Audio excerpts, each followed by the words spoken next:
안녕하세요. 오늘 수업을 시작하겠습니다. 이곳은 내가 태어난 집이다. 지난번에 저희들이 수업을 할 때 이 우리말을 영어로 옮길 때 총 4가지로 영작이 가능했었죠. 첫 번째, 관계대명사 위치를 쓰고 맨 뒤에 전치사가 있는 경우. 두 번째, 관계대명사 that을 쓰고 전치사가 맨 뒤에 있는 경우. 이 맨 뒤에 있는 전치사를 관계대명사 앞으로 빼는 경우. 네 번째, 관계부사를 쓰는 경우. 총 4가지의 경우가 나옵니다.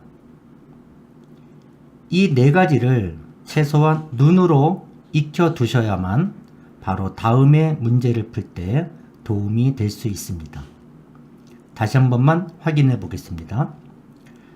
관계대명사 전치사, 관계대명사 전치사, 전치사와 관계대명사, 그리고 관계부사. 이번에는 관계대명사와 관계부사에서 자주 출제가 되는 유형을 검토해 보겠습니다.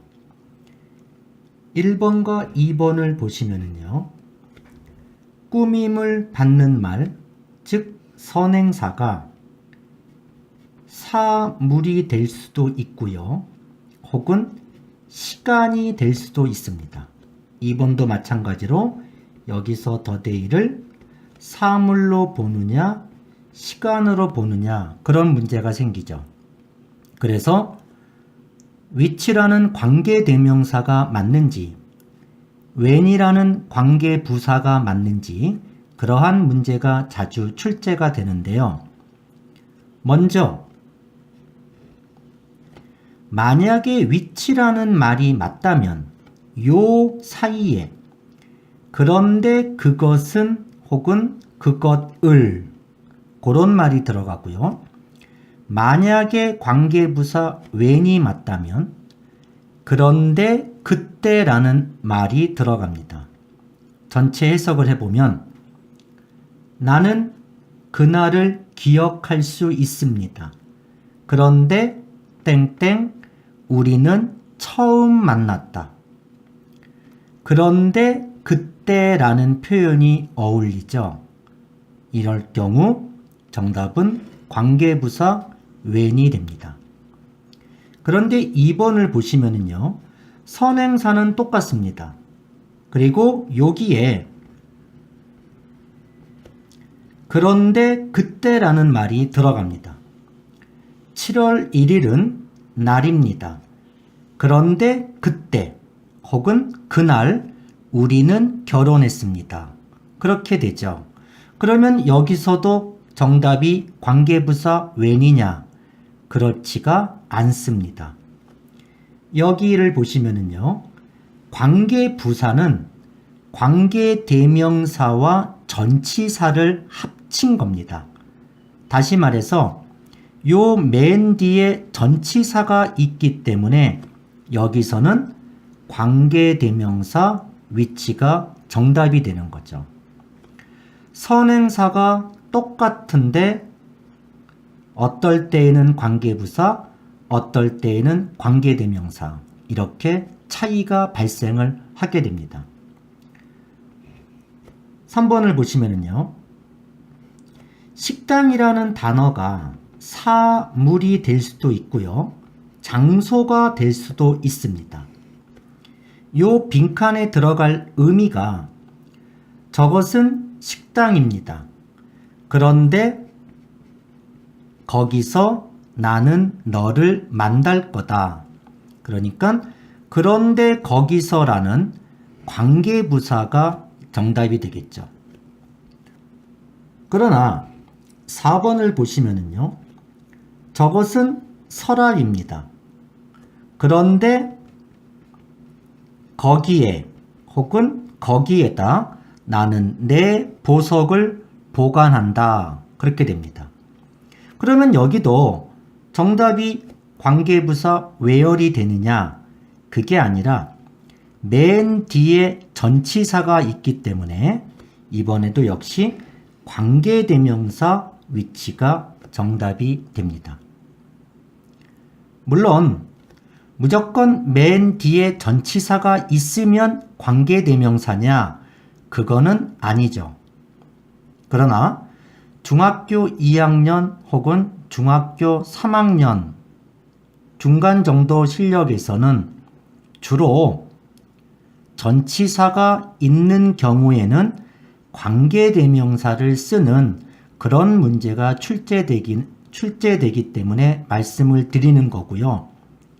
약간 난이도가 높은 그런 문제는 저희가 다음에 다루기로 하겠습니다. 다음 두 번째 유형에 대해서 공부를 해보겠습니다. 이번에는 괄호 속에 관계대명사와 전치사 플러스 관계대명사 둘 중에 어느 게 정답인지를 고르는 문제입니다.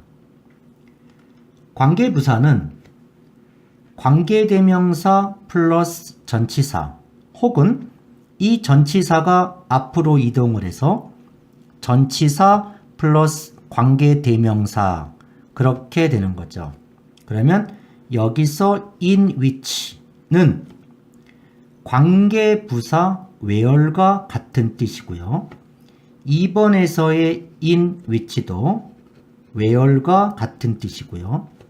3번에서의 on which는 관계부사 when, 4번에서의 at which는 관계부사 when과 같은 역할을 하는 겁니다. 앞에서 했던 것처럼 여기에 어떤 말이 필요하냐는 전체를 해석해 봤을 때 이것은 집입니다. 그런데 거기서 나는 태어났습니다. 따라서 정답은 in which가 정답이 되고요. 2번 이것은 사무실입니다. 그런데 거기서 우리 아빠는 일해요. 여기서도 정답은 in which가 되겠죠. 3번 5월 6일은 날입니다. 그런데 그날, 그런데 그때 제 아들이 태어났어요. 따라서 여기서는 그런데 그때에 해당하는 on which가 정답이고요. 4번은 7시 5분은 시간입니다. 그런데 그때 내 비행기는 도착합니다. 따라서 여기서 정답은 at which가 되는 거죠. 그러나 1번서부터 4번까지를 정식으로 우리말로 해석을 한다면 이것은 내가 태어난 집입니다. 해석이 안 되죠. 2번 이곳은 우리 아빠가 근무하시는 사무실입니다. in which가 해석이 안 됩니다. 3번 5월 6일은 내 아들이 태어난 날입니다. 마찬가지로 on which 해석이 안 되고요. 4번 7시 5분은 내 비행기가 도착하는 시간이다. at which가 해석이 안 되죠.